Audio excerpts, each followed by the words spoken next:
आज सोलकन में इतना शास्त्र पुराण को पढ़कर ज्ञानी प्राणी हो गया जो उनका महत्व हटा दिया का भाई ठक करके खाता है। इसीलिए पंडित लोग को धीरे धीरे धीरे धीरे सोलकन भी हटाते गया है, हटाते जाता है। भगवान का पूजा कराता था पंडित, श्राद्ध कराता था पंडित, सोलकन में कुछ नहीं।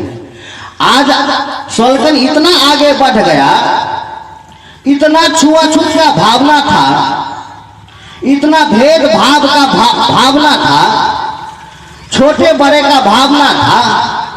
भाई शरीर में यदि छोटा जाति छू जाता था तो कहा भाई छुआ गया, स्नान करो, ऐसा था। हम लोग भी देखा, नहीं देखे हैं ऐसी बात नहीं है।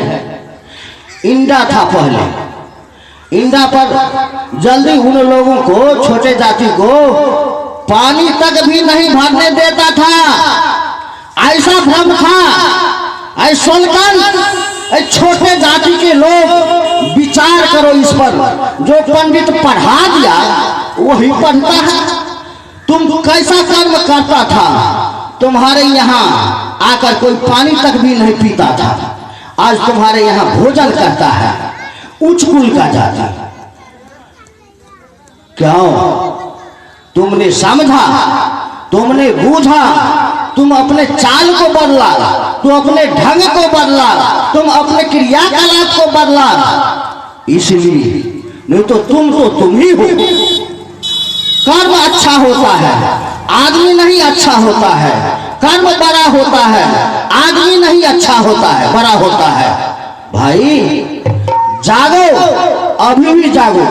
कोई मूर्ख है और कोई विद्वान है। जो काम मूर्ख करता है और वही कर्म यदि, वही काज पढ़ा लिखा भी शिक्षित लोग भी करे तो क्या भाई, पढ़े लिखे में और मूर्ख में क्या अंतर है बताइए? काहे के लिए पढ़ा तू?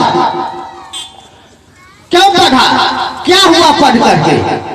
पहले सोलकन जाति के लोग को शास्त्र पुराण सुनने का भी अधिकार नहीं था।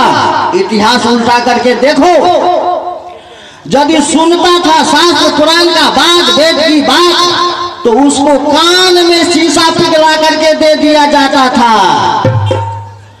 यदि वह मुंह से बोलता था शास्त्र पुराण को बात, तो उसको जिभ्या काट लिया जाता था भाई। और गर्दन में रस्सी बांधकर फुच्ची में गर्दन में लटका दिया जाता था। जहां तहां आप थूक नहीं फेंक सकते हो, उस फुच्ची में फेंको, इसलिए कि धरती छुआ जाएगा। नहीं, धरती छुआ जाएगा, अपवित्र हो जाएगा। आज फुच्ची गर्दन से क्या हट गया? शास्त्र पुराण सुनने की बात तो छोड़ो, लेकिन सोलकन जाति के लोग शास्त्र पुराण को पढ़ता है, सुनता है और सुनाता भी है। क्या?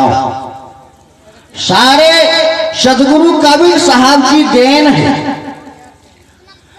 आप सब जितना भी आत्मा जाती है ईश्वर के ही संतान है। भाई एक बात कहो, दुसात का ईश्वर दूसरा है, चमार का ईश्वर दूसरा है, जादव का ईश्वर दूसरा है, बाभन का ईश्वर दूसरा है, राजपूत का ईश्वर दूसरा है, कि सबका बाप एक ही है, सबका ईश्वर एक ही है, सबका मालिक एक ही है, सबको अधिकार बराबर है। भाई कर्म में सुधार करो। यदि कर्म में सुधार करोगे तो भाई आप महान हो जाओगे। इसीलिए कहा गया है, जो जस कर्म करे संसारा, असो तस भुगते 84 धारा। कर्म करोगे गलत, भर्म में रहोगे तो भूत प्रेत बनाना ही पड़ेगा। उसमें भी सबसे ज्यादा देखते हैं इसी इलाका में हेटलेटवे में भूत प्रेत है। कर्म करोगे अच्छा तो भूत से बचोगे, भूत योनि से बचोगे। कर्म करोगे खराब तो 84 लाख योनि में भटकना ही पड़ेगा।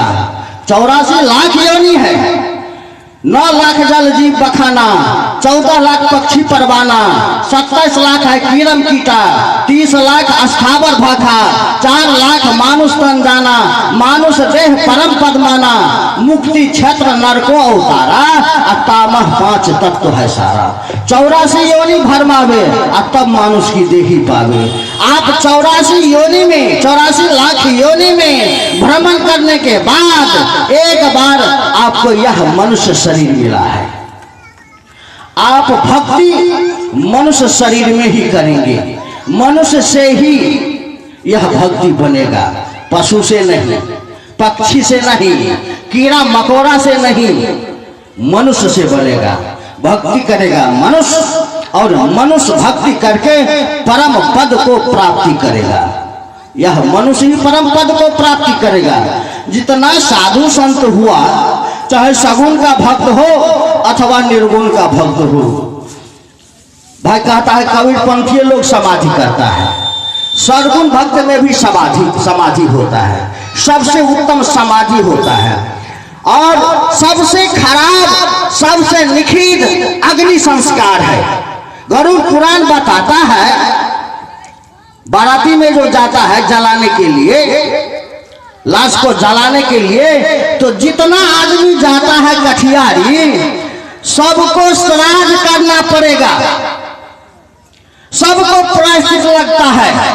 लेकिन पंडित उसको छुपा दिया है। गरुड़ पुराण उल्टा करके देखो क्या कहता है गरुड़ पुराण। जितना आदमी जाता है जलाने के लिए, सबको प्रायश्चित लगता है और सबको श्राद्ध करना चाहिए। लेकिन सो श्राद्ध नहीं करता है। करता है कब? जिसका माँ मरता है, जिसका बाप मरता है, वही श्राद्ध करता है। बाद बाकी कठियारी वाला खेबे करता है। तो छुआता है किससे? मिर्चाई से, लोहा से उसको छू देता है। क्या चीज? अग्नि को छू देता है, प्रायश्चित खत्म हो गया। भाई अग्नि को छूने से प्रायश्चित खत्म होता है, लोहा को छूने से प्रायश्चित खत्म होता है, उस पत्थर को छूने से प्रायश्चित खत्म होता है। श्राद्ध करने से सबको श्राद्ध करना पड़ेगा। गरुड़ पुराण साक्षी है। गरुड़ पुराण को देखिए क्या कहता है गरुड़ पुराण। तो श्राद्ध सब नहीं करता है, जिसका माँ बाप मरता है वही श्राद्ध करता है, उसी को लगा हुआ है।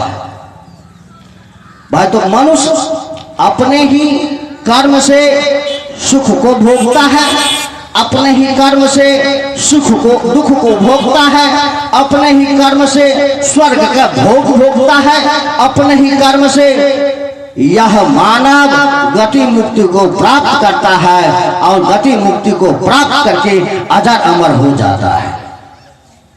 अब मैं अपना वाणी को यहीं विराम करता हूं, क्योंकि